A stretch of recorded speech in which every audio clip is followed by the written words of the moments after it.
Hello, everyone's. I am here for my review of Love and Hip Hop Miami Season 3 Reunion Part 1. If you're new to my channel, welcome. If you're returning, you're a family member, you're one of my peoples, welcome back. So, Amara and MJ didn't broke up, but he's still living in her house. Yeah, he's all emotional because he thought that they was going to make it together. I'm like, why are you still living in this woman's house?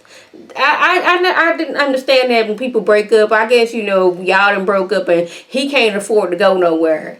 He getting emotional, talking about how much he love Amara. Shay's talking about you need to man up. If that girl don't want to be with you, you need to just move on. And I'm like, if you feel this strongly about it, why is your brother still living in her house? Why isn't your brother sleeping on your couch or in your spare bedroom, Shay?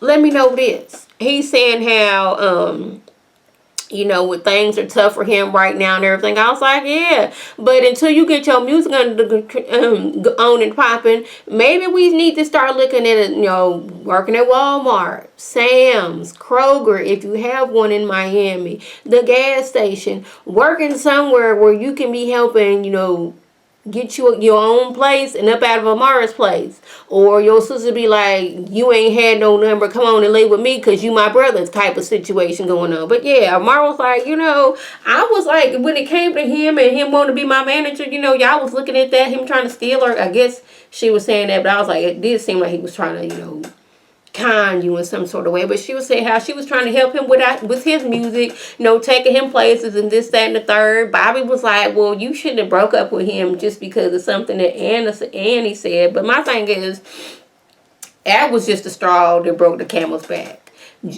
MJ was all up in everything that Amara had going on. Every time you turned around, if she moved, he was right there. And she was like, on top of that, you ain't really working. I'm trying to help you do this. And then I find out some things that were going on in my house, another female was going on in her house. But yeah, anyway, Amara and Prima Donna, they got to going back and forth and this, that, and the dirt. They yelling at each other.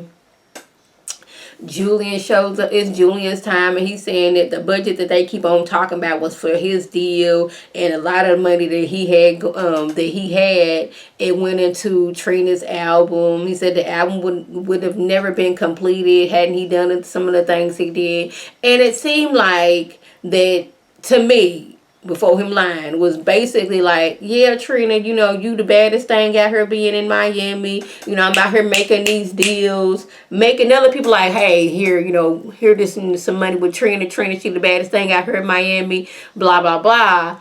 But it's for him. He using her name to get his record label on and popping. That's what it kind of seemed like. But he talking about something he would have never taken. He would never take money that was hers and all this stuff. And Trina says the deal was with Trina and Rockstar Music Group.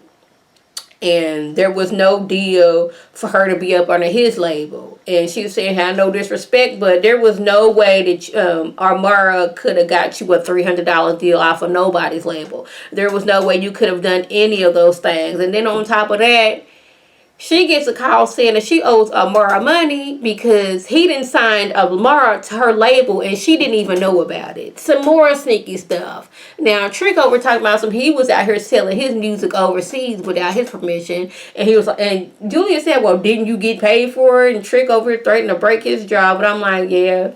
Julian looked like the type of person he would do some low down dirty shame. No, that's not what it's called. What is it? A thin line between love and hate on himself. And now we had Trick owner talking about he gonna break his jaw, and then he tried to sue Trick, even though he did a thin line between love and hate to himself. Yeah. If y'all know what that is, it was Martin Lawrence and I forgot what her name was. Lynn Whitfield. She was mad she ain't had no man, so she was out here beating on herself saying I had a man. Basically, not basically, but y'all get what I was saying. But anyways, yeah, Prima Donna, I don't know, she done came out with her pin curls that she trying to stop Trick trying to doggone jump on Julian. Trina, she all hype because she said Nikki done came out there. Now y'all totally forgot about Nikki Natural.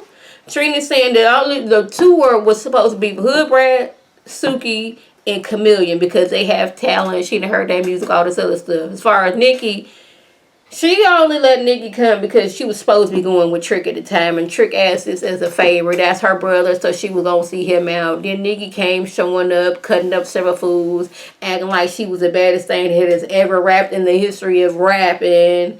Had so much attitude. Trina talking about some she don't have respect for a female with braces and kids. I was like, ooh, not that. But then I was like, what if she couldn't afford it until like after she had her kids? I don't know. And she was like, before what you know what I was telling her doing, this lace in these heels, I will beat your tail if that's what you want me to do. Was out here what Trina was saying. Child, they didn't snuck Nick. I know I'm saying snuck, but they didn't took Nikki backstage as Trina, Bobby, and Joy looked like they was finna go oops upside her head. She back there talking about some Trick and Trina is the king and queen crab of Miami, which even further throws Trina off. She trying to go backstage. She trying to break down doors because she trying to get at Nikki. I'm like, Nikki, you got all this mouth. One of these days, you're going to have all this mouth, and you're going to come across the wrong person. So, y'all, that was the gist. I'm sorry I'm rushing with this video, but, like, yesterday, it was a rough day at work. And then on top of that, Sunday night, I did not get enough sleep. And then Monday, it was a rough day at work. And it's Monday morning, and I got to be working, like, 10 minutes. And I'm trying to get this done, but luckily my job is just like right across the street. Yeah, so yeah. That was the gist. If I left anything out, by all means, leave a comment below. If you're new to my channel, welcome. Feel free to subscribe. It's free all day, every day, free 99. Make sure your notifications are on so with my beautiful face. Put in a video, you can click on it, you can like it, you can share it with your people. You can come over and be one of my peoples. If you're already a family member and one of my peoples, welcome back. Y'all know what to do. Tell your people to tell their people to come over and be one of my peoples by clicking that icon above. Now, this is Lady T signing off. Have a good one.